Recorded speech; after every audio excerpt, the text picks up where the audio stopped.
Hello everyone and welcome to Galaxy 89 Cars. Today, thanks to the team at Porsche GB, I'm bringing you an in-depth tour of a 2018 991.2 911 GT3 RS, presented here in its launch colour, lizard green. Porsche are known for their tendency to launch a model and then bring out an updated and generally improved version a few years later, and that is exactly what has happened with this new GT3 RS. In comparison to its predecessor, it is said to be generally sharper, both in terms of aesthetic and driving performance, as well as more powerful and faster. The 991.2 GT3 RS is 4,557mm long and has an unladen weight of 1430 kg, but has a curb weight of just over 1500 kg. However, a Visac pack variant of this car can be spec'd that brings the overall weight down by 29 kg. To take a look at the engine, a small button tab on the driver's side needs to be pulled. The lid can then be lifted and supported on the small clip that it shares with the GT2 RS. Looking up briefly, we see the hot air release vents at the top and the air intake vents in the middle that align with the fans on the engine. The engine bay is of course clad in carbon fibre to keep the car as light as possible. This revised GT3 RS is powered by a rear-mounted, naturally aspirated 4-litre 6 that produces 520 brake horsepower, up 23 brake horsepower, and 470 Nm of torque, up 10 Nm. This output produces a 0 to 62 mph or 100 km/h time of just 3.2 seconds, 1/10 quicker than its predecessor, and an unchanged top speed of 193 mph. To the left, we also see the oil and coolant sumps. The catch needs to be depressed and lid lifted slightly to return this panel back to its closed position. Below is the valve-controlled exhaust. Let's see how it sounds, first with the valve closed and then open.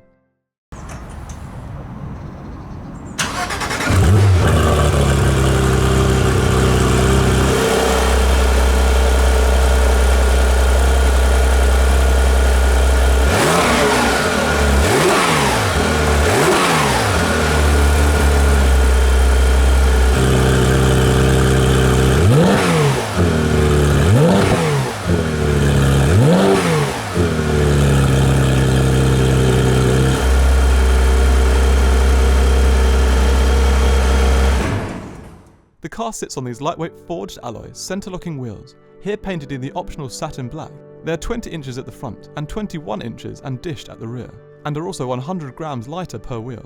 Braking is provided here by vented and drilled carbon ceramic discs, alluded to by the yellow calipers. Its stability comes from a stiffer setup than the previous GT3 RS. A McPherson front axle with lightweight springs, helper springs and anti-roll bars at the front, and a multi-link rear axle and similar suspension setup at the rear, with rose jointing on all corners. Now we've finished the model overview, we can start the exterior in-depth tour from front to back. The redesigned front bumper is formed from a wider and more angular central grilled section. The intakes either side of this have also been enlarged. The grilled radiator air intakes further out also have a more aggressively angular shape, and now have extended black sections that help to direct air towards the brakes. This model has been spec'd with the optional Porsche dynamic lighting system, signified by the dual xenon main headlights. These actively adjust to facilitate illumination when you need it during cornering, and for further anterior and lateral range. Just in front of the bonnet is an air release vent that sends air over the car from the front bumper, facilitating smoother airflow. Just behind this, at the head of the bumper, is the Porsche crest sticker. Weight saving is everything in an RS Porsche. Now taking a better look at the bonnet, we see the dynamic lines that help to channel air, and the vents that actually direct air down towards the brakes. We'll take a better look at these later. The side loops here have been taken from the GT2 RS and are therefore lighter and sharper than those in the previous GT3 RS. They help to decrease wheel arch pressure to allow easier wheel movement. Behind is the fuel tank cap that needs only a light depress for the spring action to release it. The fuel tank itself is 63 litres, and the car is claimed to hold a combined MPG of 22.1. We can now move to the lateral aspect of the GT3 RS. At the bottom, the satin black side skirts remain, but now a GT3 RS decal sits above it. Above, the sport design wing mirrors have been spec'd with the optional high-gloss black lower arm. On the top of the car, the dynamic dip in the roof remains. Below, the smooth door handles can be spec'd in high-gloss black, but have been left in body colour here. Moving back up, we see the rear side windows and rear screen. Lightweight privacy glass can be spec'd here. RS sits at the top of this rear screen. The ducts below look larger than before. At the very least, larger black surrounds with new fins have been added. These help to direct airflow and create a very sporty aesthetic. Moving up and behind the rear screen, we find the hot air release vents for the engine with an integrated brake light centrally. The new spoiler is actually shared with the GT3 RS. This, combined with other aero upgrades such as the diffuser, brings an 8% downforce gain in comparison to the previous car. It features smaller struts and sits higher and at a more aggressive angle than before. Below is the pronounced ducktail spoiler that also adds towards downforce. Now at the very rear of the car, we can take a look at the final key features. Intersecting into the ducktail is a slim vent to release hot air from the engine bay. To the sides are the far more angular, 3D effect, model year 2018 rear lights. Below, the vents that release hot air from the rear arches are now more angular, and have black sections on the inside. There are also new grilled sections on either side of the exhaust, presumably to allow for improved airflow. And finally, the improved diffuser on the underside. Now we've finished the exterior tour, we can move inside. The new GT3 RS has a standard Porsche design key fob with buttons to unlock, lock, and to open the boot. The door handle opens in a slight upward motion, and the door opens smoothly. The interior here is fitted in a classic RS fashion, Alcantara all around, with some leather on the dash and seats, and optional carbon inlays and fittings. Here, the optional Club Sport package has been spec'd, which adds the roll cage. The roll cage itself has been painted lizard green, also an option. We can start the in-depth interior tour with the doors.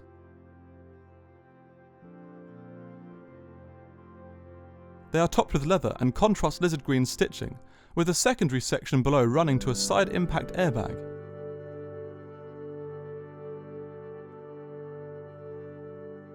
The central section is upholstered in Alcantara, with more contrast stitching providing a border. Here we find the cord door release. The Alcantara extends down to the armrest, where we find the controls for the electrically adjustable wing mirrors and windows, with the first door speaker underneath. At the very bottom of the door are two separate storage areas, this netted section and a more traditional section ahead. Moving inside the car, I found the sill to be neither low nor wide, so ingress and egress was not difficult. The optional illuminated carbon strip sill plaque has been spec'd here. Just inside from this are the buttons to release the rear engine bay cover and front boot lid. Moving up, we find the parking brake, the control for the lights with the key input to its left, and the first manually adjustable air vent. Moving inside, we find the Alcantara steering wheel. It sports the optional body colour 12 o'clock marker, Porsche crest centrally, and in Porsche tradition is very minimalistic.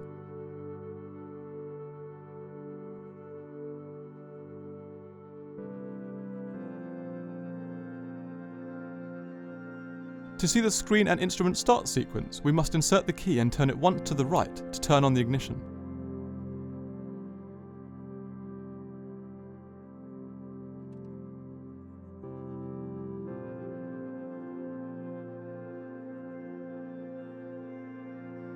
The dials here have been spec'd in the optional white finish. Starting from left to right, the first is for oil temp and level, analog speedo with digital mileage display, analog rev counter to 9000 RPM with digital speedo, digital display, and finally engine temp and fuel level. The small display screen here can be adjusted using a stalk to the right of the steering wheel. The first screen is for general car info, then audio, here displaying the radio station from the DAB enabled radio.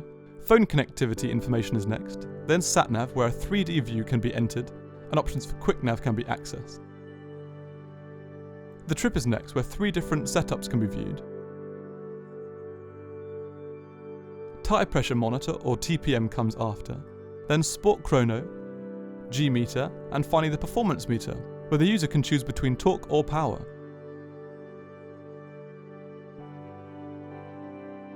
The dash ahead is a flat leather upholstered area covered by various vents and the sport chrono timer.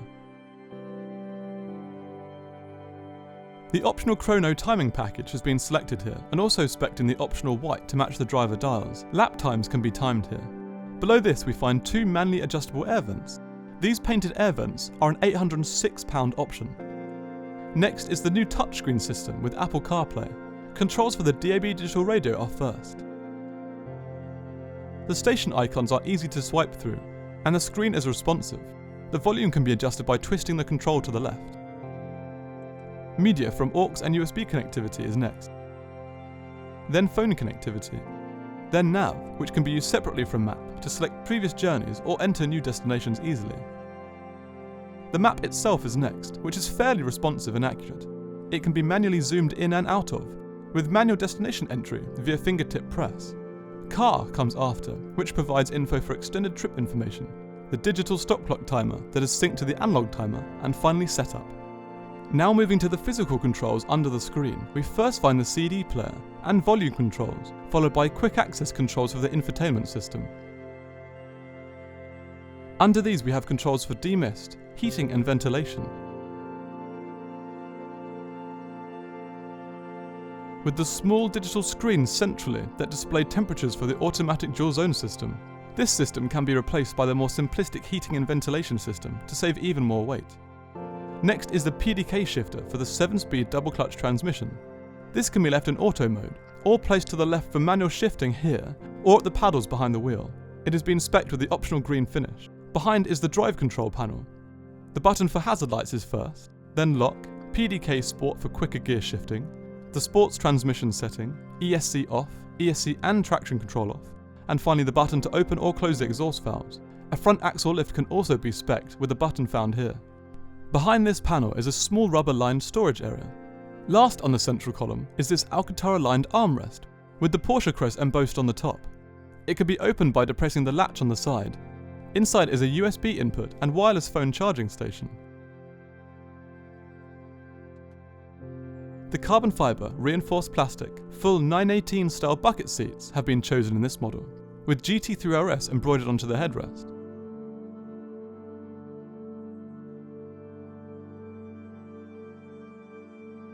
They can be manually moved back and forth using the lever underneath, and electronically raised up and down using the button to the side.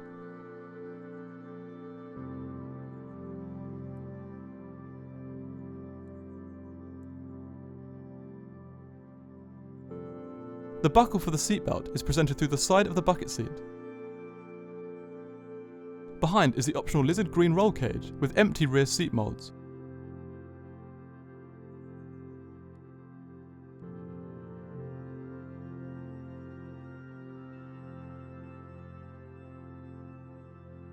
Now we've finished the interior tour, we can look at the car's remaining storage capacity.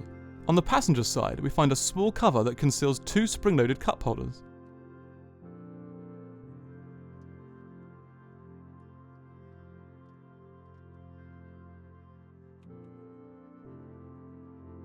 Under this is the main glove compartment. It's lockable, has USB connectivity, and is actually quite sizable. We can now move outside to see the car's front boot. It is unlatched by raising the front lever on the driver's side.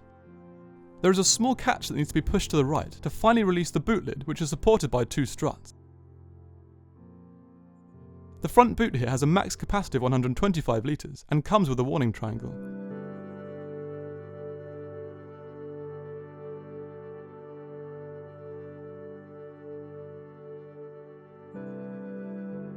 The lid itself is constructed of carbon fibre and features 2 vent holes that run down into these channels below to then feed the brakes cool air. Now moving back inside, we can take a look at the final features. The Alcantara upholstered sunshades come with illuminated vanity mirrors.